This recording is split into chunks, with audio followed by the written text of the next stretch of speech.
The following is a conversation between Matías De Stefano, referred to as me, and his higher self, referred to as I am. The subject is the emotional aspect of the knees chakra in Libra, and the date is 20th of October 2020. Me. I read yesterday's text again because I realized that I didn't know what I had written, and I realized that when we talk about society, the universe, spirituality, politics, we always return to the base of the mother and the father. Throughout my life, I have heard many people who study consciousness, spirituality, the development of the individual in many areas that describe that the origin of all conflict of a person arises from their parents. That idea shocked me for a long time because it's like blaming others for all of your ills. I've heard that having a child is almost an act of selfishness because they do not think about whether the being wanted to be born or not. But I remember having chosen to be born and having chosen my parents. That is it really a selfish act? Why do we usually blame our parents for everything we are? I am. We are because of the parents. The origin of a person is biological. The union of a sperm and an egg generate an energy discharge that forms a chakra, an energetic wheel through which resonant energies descend, which over 9 months will form an individual. The energy that reaches this individual, what you call the soul, comes from different energy paths, both from the parents along the family tree and from the environment, which filters said energy. The spirit manifests itself in each pulse, in each cell division, since it is the vibration that allows said meiosis and mitosis. This is how a being is composed. The vibration exchanging energy that is unified in a material vortex that multiplies in the form of fractals until you are created. Because the vibration is very easy to interfere, everything that happens in your environment, everything that your mother does above all, will condition the energy with which you will be being formed. This is how your parents condition what you are. At birth, their words will condition your vocabulary, limiting your ability to express and understand ideas to a specific language, in a specific culture, tradition, and morals, all based on what you eat and how you eat it. The emotions, desires, anger, distortions, joys, frustration, everything that your parents feel, you will imitate because of the simple natural need to be accepted by the group, by the clan. It is something natural in all living beings. Birds learn to fly by watching their parents do the same, without school, simple imitation. Humans are equal beyond their intellect. This is how the way of speaking, doing, feeling.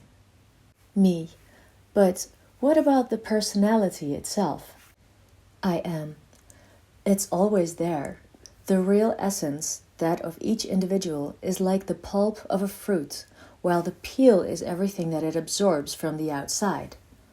Sometimes the internal awakes more and overcomes the external of your being, but the truth is that the internal seeks to protect itself with the inherited tools. It is as if your parents gave you battle armor for life. Your mother will give you a shield with which you will protect yourself, and your father will give you a sword with which you will defend yourself. In every move you make in your personal life, the energy will break patterns in front of you, like when you make your way in the water, in the sea. Your strength pushes the waters, but you will feel their strength pushing against you. You call that crisis, conflict, or simply challenge. And to overcome this challenge, you will use your personality armor, with the shield and the sword. Therefore, when you start to want to go deeper into the sea, you feel that the armor weighs you down.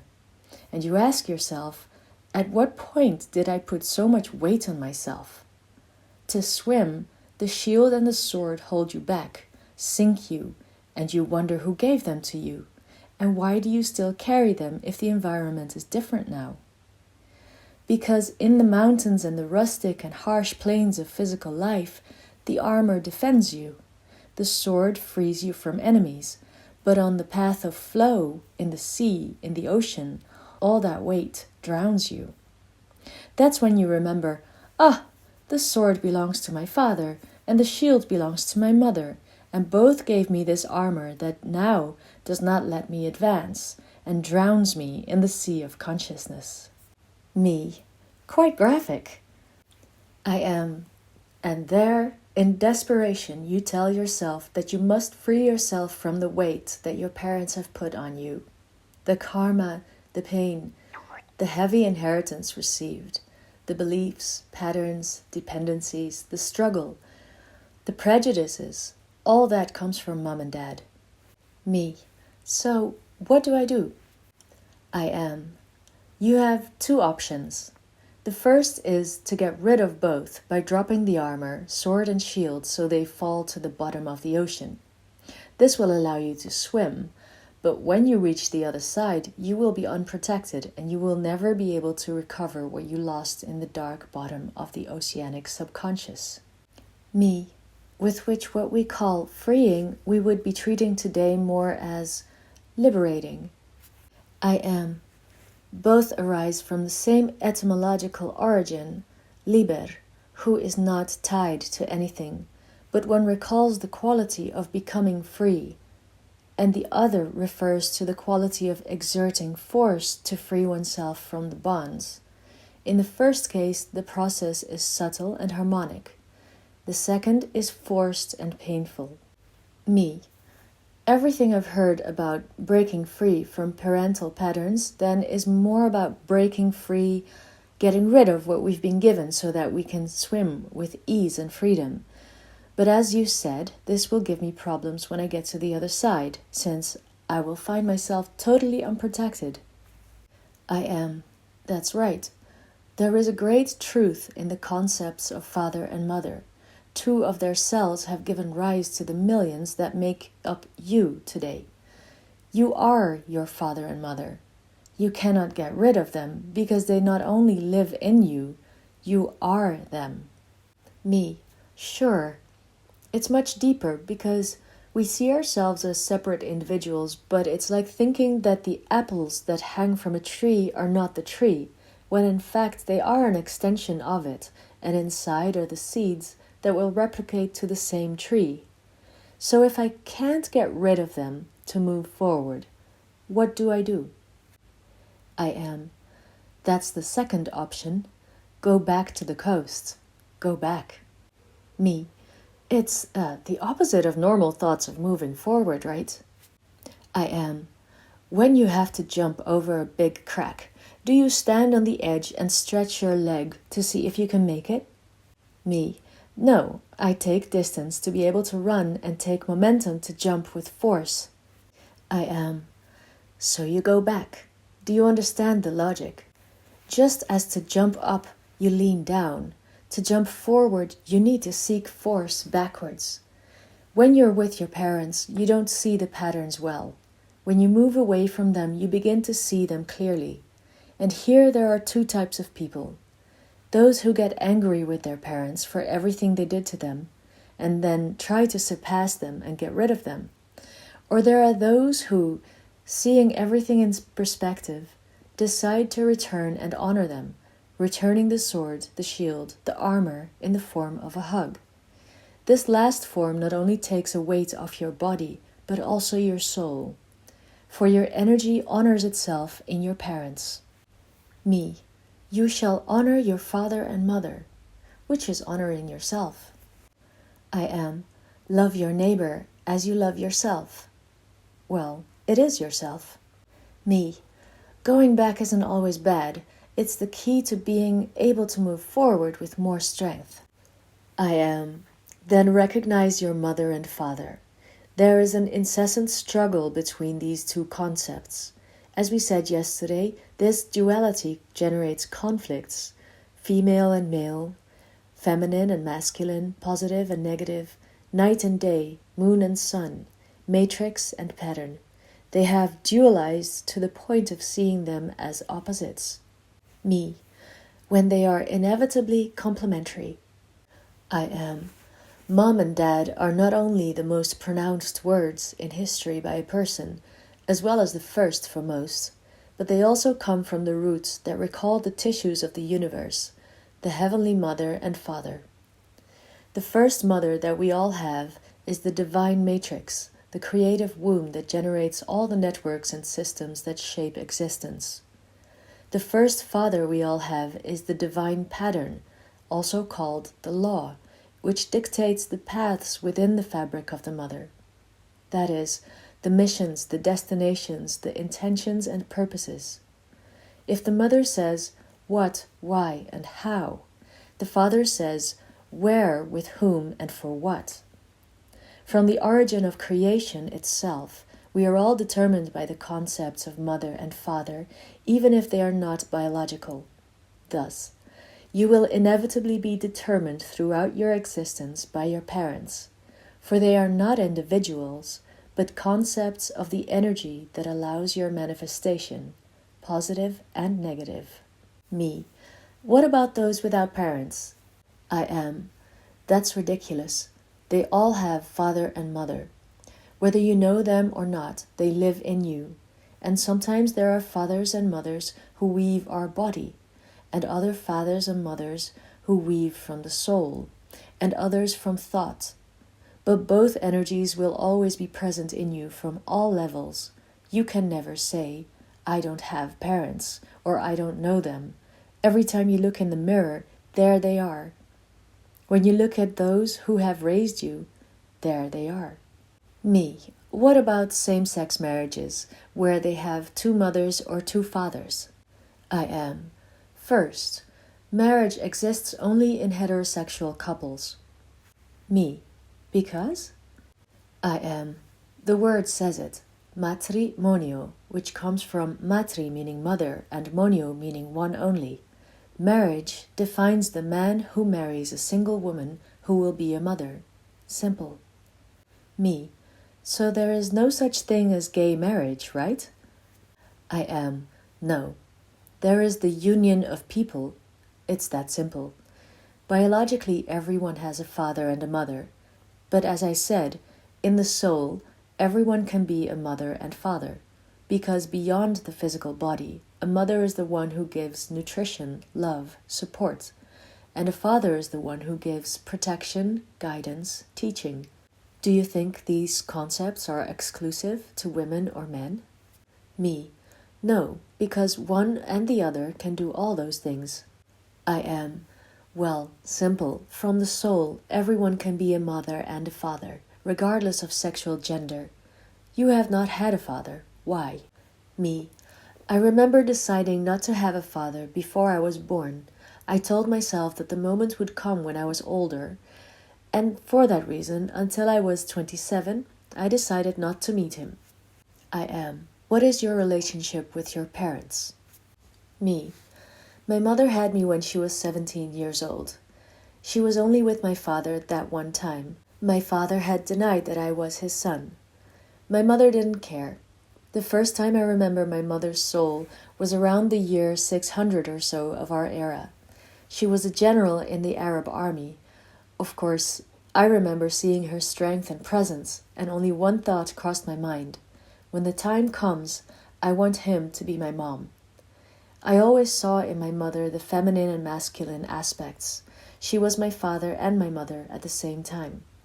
I couldn't have chosen a better person for this role in my life. For many years I have heard people constantly telling me, you have a lot to heal from the bond with your mother. There's a great dependency. Your mother manages your emotional life. You have to separate your life from hers. Her character does not allow you to advance. I heard so many things from people who only had things to say about my mother. Her character is so strong that she constantly protects me, and many times when I have had problems with some people, instead of projecting the conflict on me, they made my mother guilty of what happened. She is clearly the shield of my life, but everything that people said about my mother and how I should be free myself from her was wrong. For over time, I realized that it was I who had chosen to be protected from under her arms. I looked for that Arab general. I asked him to take care of me because I felt weak before humanity that I should face in this life. I was the only irresponsible one who was afraid to defend myself. The weight she carried was hers and mine. I shouldn't free myself from my mother, of my bond with her. What I really had to do was release her from my weight. And then I realized what you say to me. What do people mean by freeing themselves from the mother bond? Well, what I can see is that everyone has the same dilemma in different areas. Does anyone really break free from something in their life? Freeing oneself from parents, especially from the mother, is like wanting us to stop breathing so as not to die. Yesterday you explained it very well. Oxygen kills us with every breath, oxidizing the blood, destroying cells. Every breath is a struggle to survive, and yet what gives us life is the same thing that consumes us. The mother is like oxygen. You must not free yourself from breathing. You must learn to breathe. I am excellent. You've understood. Dependence on ties is not healed by cutting them, but by relaxing them. The further you want to go, the more tension there will be on the bond strings, but the closer you get, the strings will relax. That happens when you realize that your mother's armor is what she made you live until today. It's what she protected you and gave you everything you needed until you learned to defend yourself. That's when you honor everything she knew how to do for you. And that's when you heal them. When you stop needing him. You can finally hug him and love him without dependencies, closer than ever, unconditionally. Me, that's why you have to go back to take the big leap. Today, I have the best relationship with my mother in years. I feel balance, company, how to be one with her. I am. And your father? Me. My father was absent until I knew he had to be back in my life. However, his absence was his greatest gift. Thanks to the fact that he was not present in my life, I was able to look at the sky and find my true father, the universe. Parents teach, mark destinations, patterns, paths, and in their absence, it was the universe that showed me the paths, which are infinite, and instead of following a limiting pattern in human life, I saw myself almighty and infinite. My father gave me the void, a beautiful gift that some I know suffer. I am, for many, the absence of the father, the denial of it, is a great frustration and trauma, as they seek to survive on earth, looking at the horizon instead of looking at the stars. It's normal, it's human. The human seeks to be recognized by the parents, to be accepted in the clan. That one or two of them do not recognize him makes him feel naked before predators, without the sword. Me. When I met him, he told me some phrases that I will never forget. I can't give a 27-year-old guy affection even if he's my son. I don't care where we come from, who we are, or where we're going. I am living month by month, doing what I can. They sound like horrible words, but you know what? For me, they were liberating. There were no expectations or dependencies on the part of either of us. It reminded me of the importance of living in the present and stop thinking about the meaning of all things, returning to emptiness and doubt. His horrible statements were a liberating gift to my consciousness. I am. What have both given you? Me. Their surnames say it all. They relate everything they have given me. De Stefano, my mother's last name, comes from the Greek Stephanos, which means crowned and victorious. And on my father's side, and here's a footnote because I don't know exactly how to pronounce this, bide or bide, from Euskera, which is Basque, which means way. So, victorious path, path to the crown. I am the wayfarer who is in the crown of the world, the road from north to south. I am. You are both in you. Me. Today I have the best of relationships with both of them. We've even spent the holidays together at my house starting this 2020. I started this path towards the I am with the firmness of both knees, with the balance of my two pillars here and now, my two trees bearing fruit. I am. This is how you honor your parents, because as you move away towards the horizon to embark on your own adventure, you find yourself closer to them. Me. So I still use his sword and shield, but from another place. I am. Well, you've thought outside the box. Not only is it absurd to want to swim across an ocean in armor, but it's also absurd to want to swim across it. What is the logical solution? Me. Get a boat. I am. This is how you will navigate the sea of consciousness, honoring your parents, using their tools, but knowing that in the waves of the spirit, you can put the weight aside and enjoy the journey. Me. I am my mother. I am my father. I am. Thank you, Dad. Thank you, Mom.